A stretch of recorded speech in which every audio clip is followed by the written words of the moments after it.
Hi, I'm Jim O'Connor, and this is the Married Guy's Guide to Life. Today's installment, Christmas Day Extortion, a story from the wrecker. Christmas Day 1982 fell in the midst of a nasty snowstorm. I was home on Christmas break from college, and all of us at O'Connor Standard Service, 402 West Main Street, Osage, Iowa, had been working 16-hour days. And now everyone looked forward to taking Christmas Day off. The O'Connor family was in the middle of opening presents Christmas morning when the phone rang. 4 buddies from a local factory had gone out drinking after work, and then had managed to put their car in a ditch 3 miles north of Osage and 2 miles west on the Mitchell Blacktop. Let's recap. It was Christmas morning, and they wanted us to come out right now and pull them out. Really? I could hear my dad on the phone in the kitchen. As always, he was very polite, but he was doing his best to convince the guy on the other end of the phone that he didn't really need us, at least not right away. Family time was really important at O'Connor, and this guy just didn't seem to care. I heard Dad ask him if he had AAA. He didn't. So the negotiation continued with Dad saying, "Okay, we'll come out, but it'll cost you $50 cash." I know Dad was hoping the inflated price tag would be the deal breaker. But instead of the flat no way he'd expected, the guy agreed. The verbal battle was lost. Dad had capitulated, and with a frustrated sigh of defeat, hung up. I'd had a feeling that's how things were going, so I was already in the back entryway, layering up for yet another dicey trip into the teeth of the storm. On a normal day, Dad would send one guy and the little wrecker to handle a job like this. But he always liked to send a 2-man crew in the big wrecker when the weather was bad. There was just something about the height, the weight, and the sheer power of the big wrecker that gave you a sense of confidence as you drove into dangerous conditions. 10 minutes later, we were headed north on U.S. Highway 218. The good news was the wind was dying down and the temperature was rising. The bad news was the wind was dying down and the temperature was rising. That meant dense fog and very slippery conditions. We didn't talk much as we turned west onto the Mitchell Blacktop. Dad was concentrating hard, steering as much with the accelerator as the steering wheel. The big engine purred as we slowly but steadily made our way into the fog.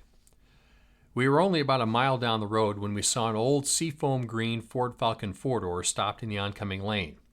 The car was what the local factory workers like to call a work car. Now, work cars were sacrificial beasts of burden, old junkers driven in the wintertime when salt and sand would take a heavy toll on a car's paint job. The driver was flashing his lights and waving out the window. As we pulled up, it was obvious these were the 4 drunks we were looking for. Like a giant white curtain, the fog enveloped us as we pulled to a stop. The big wrecker dwarfed the little Ford. The driver stuck his head out his window, craned his neck to look up at my dad, and proceeded in slightly slurred English to thank us for the effort, but he no longer needed us. A passing farmer had taken pity on him and used his tractor to extricate them from the ditch. A side note. My dad had a temper like a steam engine. When the pressure reached a certain level, he blew, and he blew big. But the only people he ever yelled at were his employees and his kids. Never a customer. Dad was old school. The customer was always right. It was always please and thank you very much. No matter how wrong the customer might be, the customer was still right. I sat quietly and listened as my dad leaned out his window and spoke to the driver. I could tell by his voice he was starting to get uptight. You knew Ed was heating up when his voice would go up in pitch and he'd start to respond with very clipped responses like, yeah, yeah. He patiently explained he was glad they were out of the ditch, but they'd still need to pay for the service call. That was the deal they'd agreed on, and it was Christmas morning, for God's sake. I heard nervous laughter from the car below. The drivers started to argue that since we didn't actually have to do anything, they shouldn't have to pay. Another side note. Back then, I had a serious temper problem, something my dad had warned me about on numerous occasions. I'd been doing well sitting quietly. Now I could feel my pulse quicken. My blood began to boil. Here was my dad trying to do the right thing and help these goobers. And now they had the gall to interrupt our family Christmas, ask us to risk our safety, argue with my dad, and to cap it off, now they were trying to stiff us. A switch flipped in my head. I quietly opened my door and climbed down from the cab. Once on the ground, I opened the first utility door and found what I was looking for, a 6-foot heavy-duty towing chain. With practiced ease, I deftly pulled the heavy chain from its resting place and proceeded to walk around the front of the wrecker. I quietly moved into position between the wrecker and the car, stopping next to the car's rear door. Dad and the driver didn't notice me in the midst of their intense banter. I peered into the car. Through a heavy cloud of smoke, I could see from the looks on their faces the passengers thought the situation was funny. Not me. I stood silent and motionless, but the look on my face must have made my point. The first person to notice me was seated directly behind the driver. With a cigarette perched between his lips, he turned and looked up at me. His initial reaction was a cocky sneer. Then he saw the towing chain. The subsequent reaction was right out of a Three Stooges movie. Without a word, the guy behind the driver started hitting the guy next to him to get his attention and show him what he saw looming outside the window. That guy, in turn, reached forward and punched the front seat passenger's arm to get his attention. Lit cigarettes fell as hands were jammed into pockets. Previously hidden wallets sprang forth. 1s, 5s, and 10s started flying into the front seat. The guy riding shotgun interrupted the driver with urgent tapping to the shoulder as he pointed at me.